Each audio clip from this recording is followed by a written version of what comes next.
Buenas, estimados estudiantes y compañeros, nuestro tema de hoy es de medicina e historia, conmemorando el descubrimiento del virus del HIV.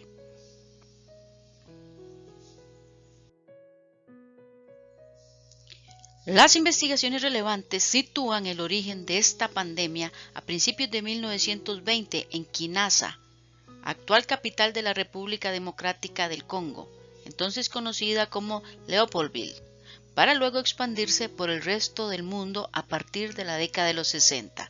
La hipótesis científica más aceptada sobre el germen del HIV la encontramos en una zoonosis africana.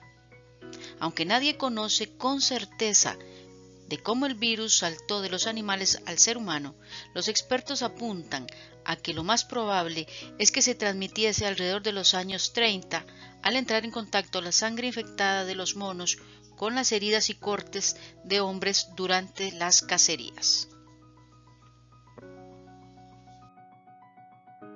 El virus fue descubierto hasta principios de la década de los 80.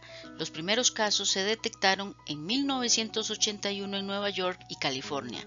El primer caso de lo que posteriormente se conocería como SIDA se notificó el 5 de junio de 1981, aunque no fue bautizado hasta tiempo después. Médicos estadounidenses empezaron a observar que habían grupos de pacientes con enfermedades muy poco comunes. Estas personas padecían enfermedades como el sarcoma de Kaposi, un tipo raro de cáncer de piel, así como un tipo de infección pulmonar que transmiten los pájaros.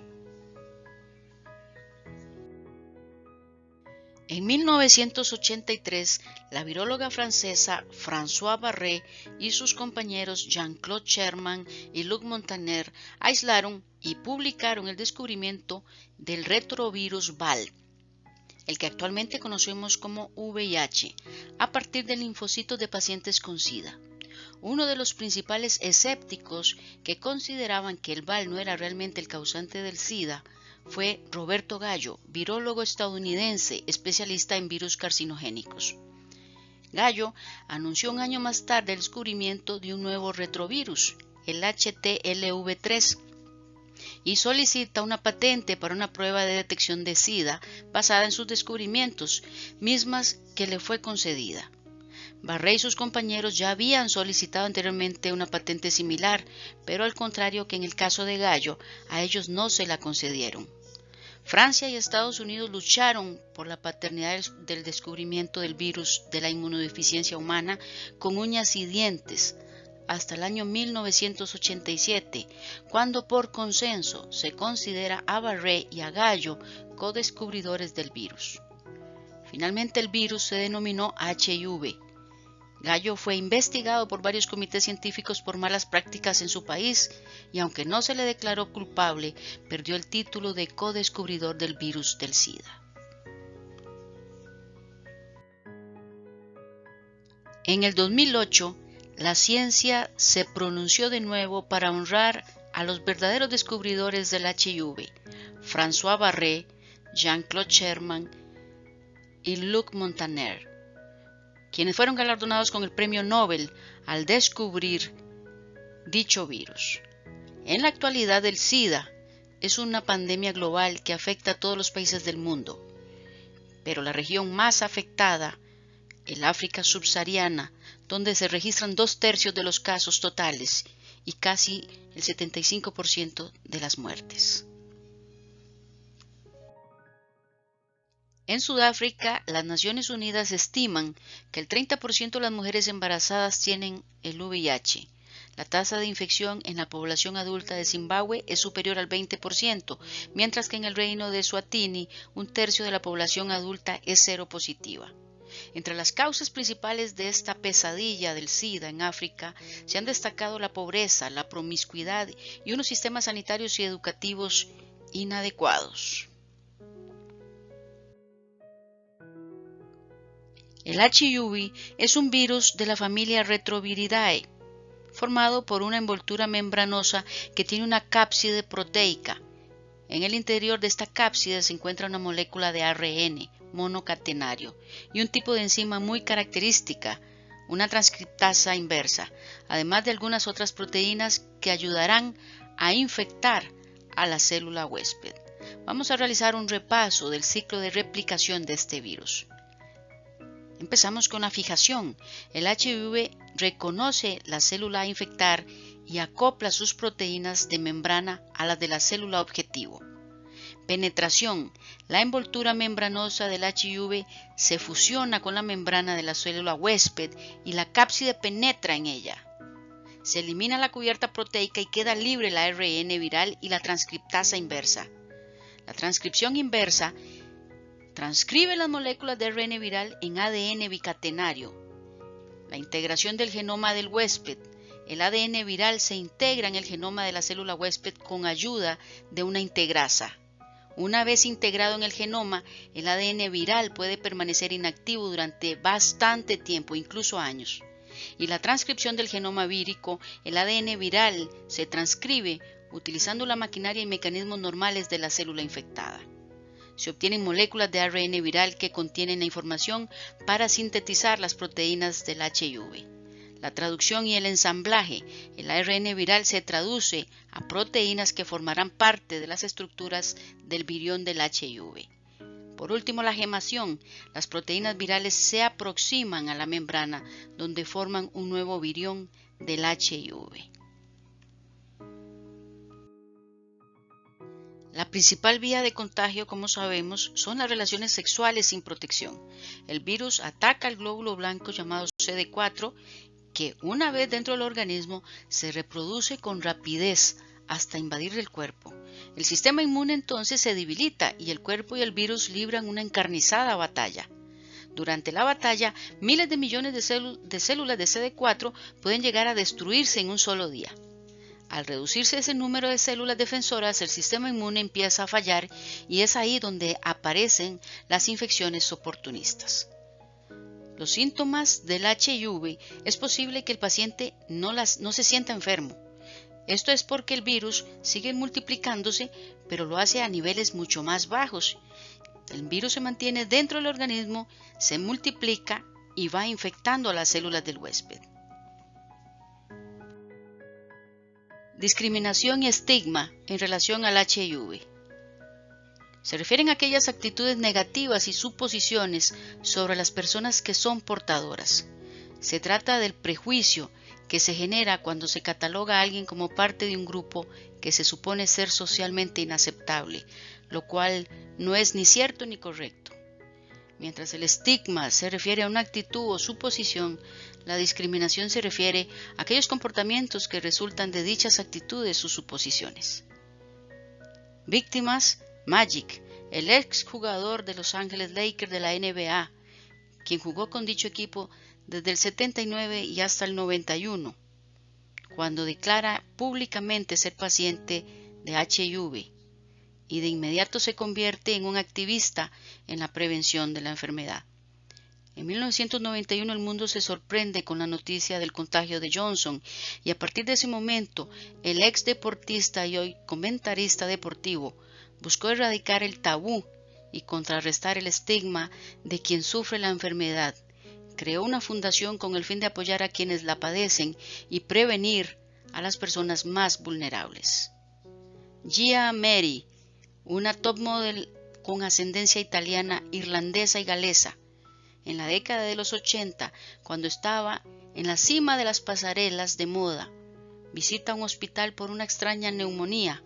Los médicos no se percatan que es portadora del HIV, hasta que en 1986 muere víctima a los 26 años de dicha enfermedad. El actor que dio vida a Norman Bates en la película Psicosis del destacado cineasta Alfred Hitchcock padeció la enfermedad hasta que le llevó a su muerte. Pese al morbo de la prensa sensacionalista, su esposa, para el momento de su deceso, declaró que su vida privada y los motivos de su contagio no eran asunto público y, por el contrario, se unió al apoyo de los enfermos de SIDA. Rock Hudson dio a conocer que era portador de HIV mientras trabajaba en la serie estadounidense Dinastía. Lo hizo público en 1985 y se trató de un revuelo en la vida del entretenimiento mundial, pues se trataba del primer famoso que declaraba su diagnóstico positivo. Fallece el 2 de octubre de 1985 a causa de complicaciones del SIDA. Ryan White, a los 6 días de vida, fue diagnosticado con hemofilia, una enfermedad genética que impide la coagulación de la sangre. Entonces comenzó a tratarse con la terapia más común de la época, la transfusión, donde contrajo el virus. Tras hacerse público el diagnóstico de Ryan, el colegio al que asistía le prohibió la entrada, cediendo a las presiones de sus apoderados que se negaban a que sus hijos tuvieran que compartir espacios con el adolescente. El hostigamiento contra Ryan y su familia era cada vez más fuerte.